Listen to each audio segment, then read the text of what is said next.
Except where them hands, where them holes, where them throws, you know what I'm saying? You want to talk about justice, opportunity for all. Why does one child who happens to be born to a poor family have a second-rate education to children who are born in wealthier communities? Why do you still have child poverty in this nation? How do you justify that?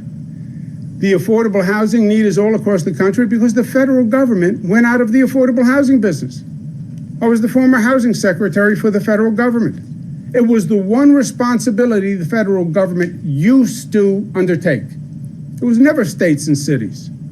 Public housing was federal. Section 8 certificates were federal. Section 8 project-based was federal. Federal Housing Administration, FHA, that was federal. They just ended that business. And then you wonder why we have an affordable housing crisis. And criminal justice reform should be done on a national level. And the House has been very aggressive on reform, the Congress, and I applaud them for it. Now, guess what else has been funded by the government? I know in my case, where I teach martial arts, that's the way I teach martial arts out of community center, that's funded by the local government. Okay? He was talking about education. Why? Let me play that again. Are more fundamental than that, in truth. Let's talk about education equality, because we have two education systems, one for the rich and one for the poor, and that is true. Now, in terms of education, theme of this channel is martial arts. Definitely, martial arts education needs to be available for everyone, in my opinion. And especially if you want to talk about children, because these days people think if it's martial arts, it's just kids, it's not adults. I don't know why you think that. Well, actually, I do. But if you are poor and you want to take a martial arts class and you just don't have the money, that's what community centers are for. In this day and age, if you really want to learn something online, you may be able to contact someone online who may, out of the kindness of their heart, set something up for you. Right now, because of COVID-19, it's going to be kind of hard for people to teach martial arts lessons through the community. But I know right now where I'm at, we are working on that.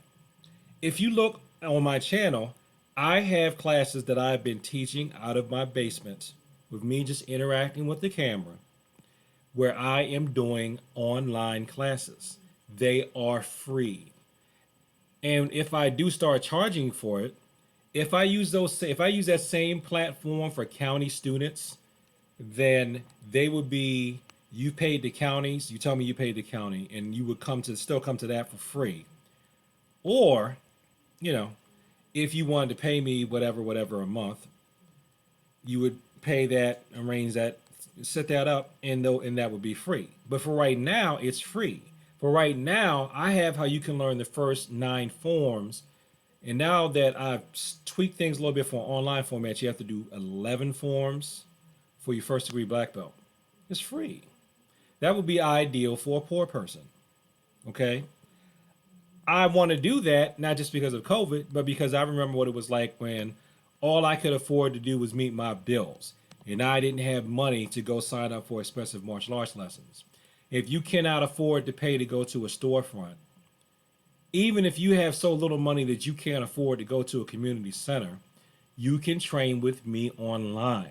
That is something for poor people. But let me tell you something else too, because COVID-19 is not going to be forever.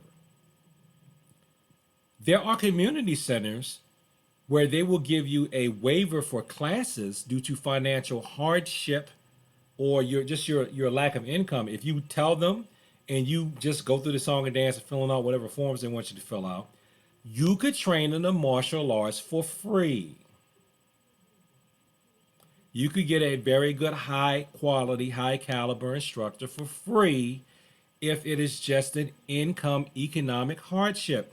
Because community centers want to do things for the community. People who give their time at community centers for a free or a very low fee, we like doing things for the community.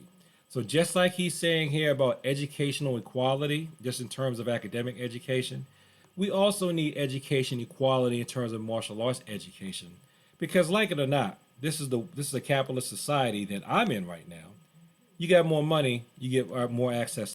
Money makes a difference. More money, more access. You don't have money, you still want to learn how to do things, you can. You just have to do a little bit of homework or just walk into a community center and say, do you have any classes for people that are on a fixed income, low income, that can pay little or nothing, sliding scale or something. Someone there at that community center can help you. Especially if you're a single mother and you're raising a bunch of children on your own, and you just can't afford to put everybody in a class. Somebody's going to work with you some kind of way. Okay? So just like we want education equality for academics, you need education equality for martial arts. And I'm going to say this, then I'm going to definitely close. If you are serious about your education, if you are a child who's serious about their education, or you are a parent who wants your child to be serious about an education, and you live in the United States of America, you need to also make sure that your child knows how to fight, because the more academically inclined children tend to be bullied and picked on. Okay? That's human nature. Don't try to act like you don't know what I'm talking about. You know it's true. So it's not enough just for your child to be smart. I know a lot of you got these, oh, we can just talk about it, people. I don't want to hear that. Oh, let's just talk. I want my child to be so smart that they can talk their way out of anything and they never have to pick up their hands and ball them into a fist to fight any bully. Or you think, oh, fighting is just so simple. Anyone can do it. Okay.